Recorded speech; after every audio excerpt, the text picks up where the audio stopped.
Je vous disais hier soir, Jean-Charles, qu'on se dirige vers une guerre d'usure avec une graduation de la menace militaire. Alors l'envoi par la France, mais aussi, il faut le préciser quand même, dans le passé par la Grande-Bretagne, de missiles Scalp longue portée, plus l'envoi par l'Allemagne pour 700 millions d'euros d'armes supplémentaires, risque bien en effet d'envenimer davantage les hostilités avec Vladimir Poutine.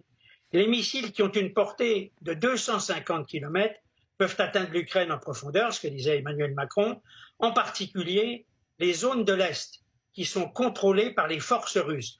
Alors dans ce contexte de tensions croissantes, il n'est pas étonnant d'entendre la réaction du porte-parole de Vladimir Poutine, Dmitri Peskov, qui parle, je le cite, d'erreur qui va forcer la Russie à prendre des contre-mesures.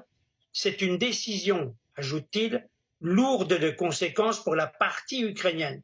Alors là, on est peut-être encore dans ce que j'appelle la gesticulation dissuasive, mais face au message de soutien, d'unité, de détermination de l'OTAN, Vladimir Poutine peut être amené en effet à la détermination d'agir à sa guise. Cela dit, qu'il ne s'inquiète pas, vu le courage des Occidentaux, l'adhésion de l'Ukraine à l'OTAN n'est certainement pas pour demain. Oui, effectivement, Joe Biden l'a répété, il faudra que la guerre avec la Russie soit finie avant que l'Ukraine rejoigne l'OTAN.